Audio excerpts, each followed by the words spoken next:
I've got Representative Tim O'Driscoll on the program with us. Representative, how are you doing today? Good. Good day after Thanksgiving. Happy Black Friday and happy day after Thanksgiving. Yeah, and to you as yours, just get in a little of your dynamics here. Is Thanksgiving with Representative O'Driscoll one of those, say, small and cute, but close family, smaller gatherings of Thanksgiving, or much like the Travis household where, I don't know, we must have 30 people at our place, which is too much, by the way. We average about, on any given year, we average between about 8 and 12 people. Okay, well, that's manageable. Here's my thought, and I try to make everything better as best I can. Back in the COVID days when they wouldn't let you get together because you're spreading stuff? I just saw something on Facebook was about that in California. It's like, don't spend more than 2 hours, party outside. And outside they can't count. Mine is, for mental health reasons, we should set a limit. Thanksgiving cannot be more than 15. Now, you're going to have to shave some out. I get that. They're going to find their own way. But then you can talk. There were so many people, and again, I like them all. I do actually like all the people that were there. But you don't have any real time to talk to any of them. You get to one, how's work? Okay, thank you, got to go to the next. It was like a job interview. And I think we can fix that, mental health-wise. Let's just make a law. Well, that's you and your heavy hand of government, Al. That's me. The other traditionalist when it comes to Thanksgiving, the dinner, turkey, and the rest, is that just obviously that's what you're going to have, or are you out there on the front end where you're willing to do other stuff like maybe a ham? No, we have Thanksgiving the way God intended it: turkey, stuffing, mashed potatoes. Throw religion in there right there and put the end of the conversation. I would like to improve Thanksgiving and have the option for other stuff. I'm a turkey guy, but I think we could do that at another time as well. I would have loved, barbecued ribs, little brisket. Oh, yeah. So unlike you. Hey, no, that's just sarcasm, and I got to be me, okay? I just got to be me. All right, okay, so we're not going to agree on Thanksgiving. Let me ask you this. You probably saw this day before yesterday. Federal authorities on Tuesday took in 2 people in custody, but they were after one guy. They were at the scene in St. Paul. It was, Homeland Security, ICE, and St. Paul Police. They were after some guy. He got away. He was in St. Paul.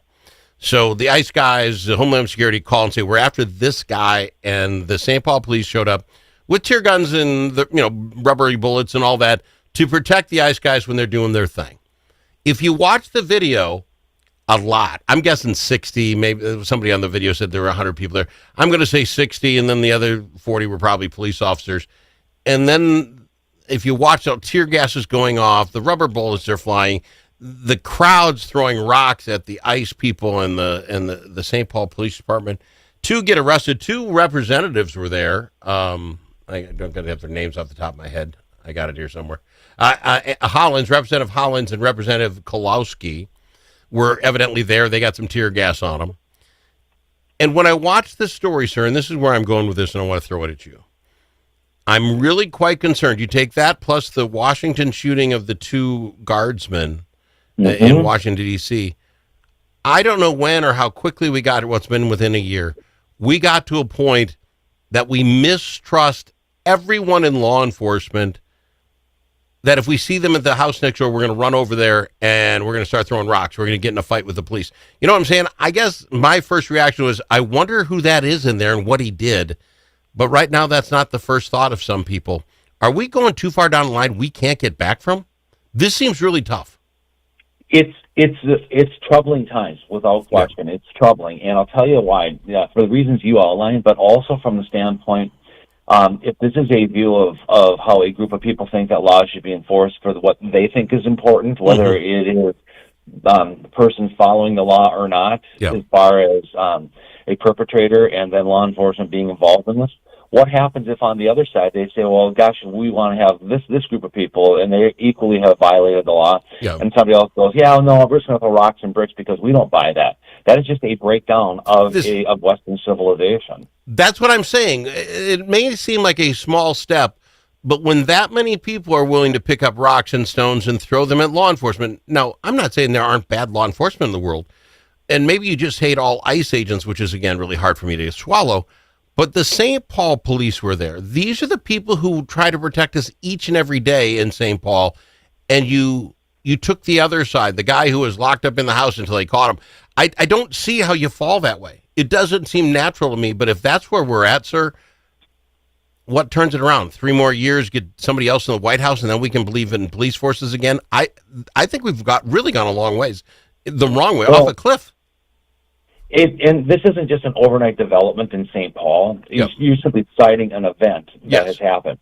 If you recall, the St. Paul, Minneapolis Police Department, has been under scrutiny and has seen some of this stuff in the last number of years as well. Mm-hmm. It's now that Donald Trump is back in, and there's a more national presence, and they're bouncing around some of the major cities, and we're starting to see some of this illegal activity. If you will, the bad actors being held accountable and being detained, and proper due process following suit as a result of their activities or lack thereof. Mm-hmm. Well, I'd like to know how much of the video you saw. One of it was this next door neighbor gal who was screaming at the police to get off her lawn. You don't have a warrant to be on my lawn. You got to get off my lawn, and stuff like that. And I'm thinking to myself, you got to be nuts. They weren't there to go into your house. They weren't trying to get anything from you. They're trying to stay close enough to the house the guy's in without getting shot. And it brought this to me, and maybe I'm taking this too far, when the Hortmans and the Hoffmans were shot, right? Mm-hmm. If that was our thought at the time, there's a guy held up in the Hortmans' home who's already shot 4 people, and you're the neighbor saying, I don't like the police, get off my lawn, I'm going to sue you because I think the police have the right to go in there and stay safe. And my point is, oh my God, you're not even going to let them stay safe. You're going to kick them off. Let this guy out because no one's on that side of the house. I don't understand it, sir. You got to cover me. What do we do to fix that problem? I want you off my lawn. I don't care if there's a gunman next door. What? Well, and I'm not a social scientist, and I'm not a sociologist. We've got group mentality that is working here, and what ends up having to happen is I think leaders, elected leaders, have to step back and say, okay, we need to refocus, and we need to work on developing, trust once again. And instead of going out and joining people in a protest, maybe they can be the intermediary between the people the government that they represent, and the corresponding law enforcement agencies and the people that they represent. There's a novel idea. Isn't that something? I guess my thought was that my worst case scenario is, okay, they're going to get whoever that was out of the house, take them downtown, and if you think something was overdone, was done wrong, you can go protest, go stand around the station and say, hey, you did this wrong or that wrong. But the idea that your first thought is the people here protect us are wrong, it's just strange to me. I got to go to break. When we come back, another strange thing to me, and it was a KSTV Channel 5 Investigates program. I want to talk about the SNAP program, and that the people running the SNAP program have said, oh, we could have stopped SNAP program, sending money out to people for 60 days and look into it, but we went another way. And we'll talk about that after this with Representative Tim O'Driscoll on the Al Travis Show.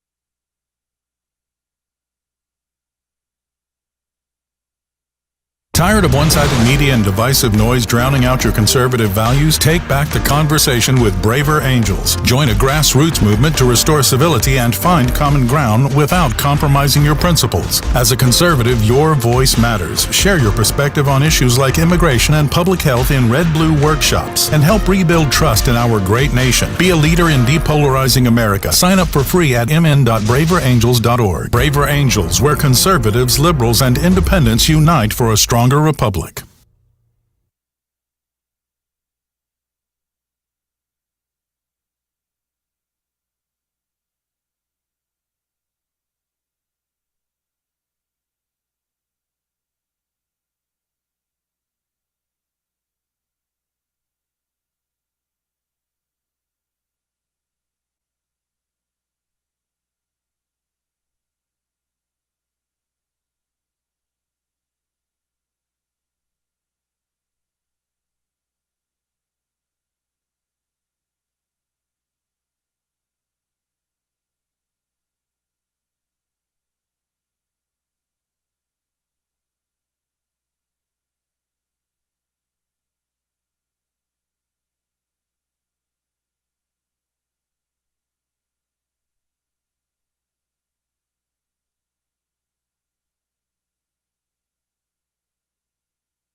The Al Travis Show, the last place you can go and hear all sides. Respectful, thoughtful, and grateful. Very grateful to have you listening. Grateful to have Representative Tim O'Driscoll on the program with us the day after Thanksgiving.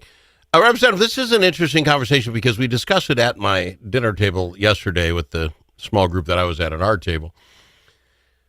Everyone at the table, and I would say we cover a big gamut of the political realm, all thoroughly want those that need help and need the SNAP benefits to get them. It's like $190 a month, and if you need that to eat, everyone agreed. But this story that came out from KSTP yesterday, or day before yesterday, whatever day it was, is almost infuriating with how the folks that do that program handed out. They're the Minnesota Department of Children and Youth and Families, the DCYF. They're in charge of SNAP. You guys, Representative, the senators, you came up with a new rule that gave them the ability, a new state law that allows SNAP, these organizations, to withhold payments for up to 60 days for folks that are suspected of fraud. Sure, that sounds like a pretty okay thing to me.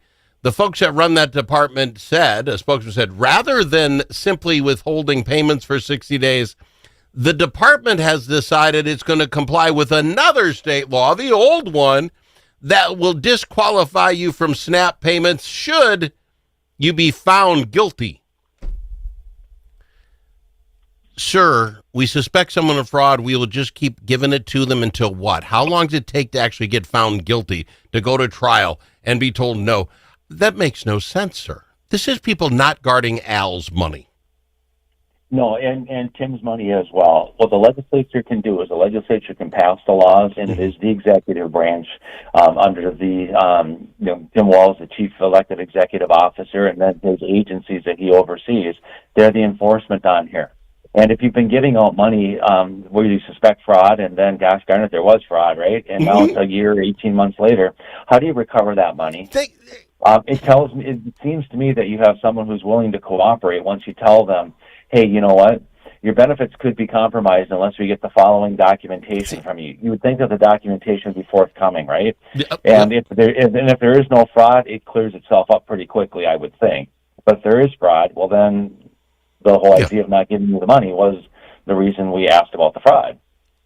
So common sense Minnesotan, Al at his dinner table talking with his nieces, nephews, his other, his brother-in-laws. What can Al do about this? You created a decent law. You know what? You're suspected of fraud. We got 60 days to figure this out. Bring me, like you say, bring me the paperwork that shows whatever, and we'll turn it right back on again. But the department's not doing this. Isn't the fraudster making this decision. This is the people in charge. Well, once we get found guilty, then of course we'll stop it. Why not just put a note on the door saying we're really not trying that hard? Well, and again, you said, what can we do? We have an election coming up where 201 legislators, all 4 constitutional offices are on the ballot, and your vote does mean something. Your vote does have consequences, and if you want to have another 4 years, as the incumbent Tim Walz wants to do, run again, he said in his third term he'll look at fraud. That's what he told us, right? Mm-hmm. Getting elected, and I can look at fraud. I've said on this show, what's wrong with the last 18 months of this term? Because we've been talking about this in the summer. Why wait till then? Let's get on top of it right here, right now, today, and show people that you're sincere. Well, sincerity is an interesting call because back to whether people will vote them in or out or decide with their vote what they're going to do. I don't think the public's necessarily well informed. A week ago or so, the auditor came out, legislative auditor, came out and said between the Walz and Lieutenant Governor Flanagan, they had 12 rule violations in how they keep their books. Mm-hmm. All right, I'd love to know what those are. The governor said, I got 11 of those fixed already, like within a day. Now, maybe these are small potato things. I don't know. Maybe he decided to paint a room a different color and you didn't ask somebody for it. I don't know what it is. I really don't. How is it that there are 12 violations, sir? And that's not the front page of the paper with 12 bullet points. Some will be ridiculous. Some will be small potato stuff, but maybe some's worth looking at. We don't even know what those are. Again, I can tell you that our media and public relations people in the Minnesota GOP in the House, we are constantly out sharing this information with the media outlets, and they kind of go, it's It's just you guys, trying to flex some muscle again. And But one of those, the media needs to be legit. Well, yeah, but regular Minnesotans, how are you going to turn the media on? One of the items, as I understand it, is the governor and lieutenant governor had fundraisers at the governor's mansion. Anybody can do it. That isn't the issue. But evidently, the governor's mansion didn't charge the campaign. 5 of the 7 that were in charge were campaign kind of things. Well, once they found out about it, of course, a bill got set out and they paid it right away, so that's it. That sounds really insider trading-ish, right? This doesn't sound... I want to know about those kind of things. Maybe I'll still vote for him, maybe I won't, but at least I get to know. We're not getting to know. And again, I get the media's got to be better, but how do you make the media better? Then you and I need to call XYZ media outlet and say, why aren't you reporting this? I'm going to stop watching your news or listening to your radio or subscribing to your newspaper, right? Yeah. And I just think that most people don't get their media. They get their information from so many other places right now that I don't know that even would be effective right now. That's an interesting take. Anyway, we got to find out how to do this. I don't feel management cares. Obviously, the folks in charge of SNAP are like, we're just going to take the easy road. Once they're found guilty, then we'll stop it. No one is guarding the hen house, and that is just the feeling Al has after talking with all my relatives yesterday, is that no one actually trusts it. And we're all different, politically down that line. Sure. But I don't know how anybody can say, oh, no, they're doing the best they can. They're not. And that's a problem for me. Anyway, don't want to be too cruel. Thank you very much. Are you a big Viking fan? Are you thinking that we're going to see Brosma on Sunday and he's going to do okay by us? Well, I'm thinking we're going to start hearing as well. It's just another rebuilding year. We're getting, plenty experience for people again, right? It's Groundhog's Day all over again. We rebuild so often. At some point, you think we'd get done. Sir, I got to fly. I'm out of time. I do thank you for coming the day after Thanksgiving and being on the program with us. Thank you so much for doing that. Yep. Bye-bye. He's Representative Tim O'Driscoll on the Al Travis Show.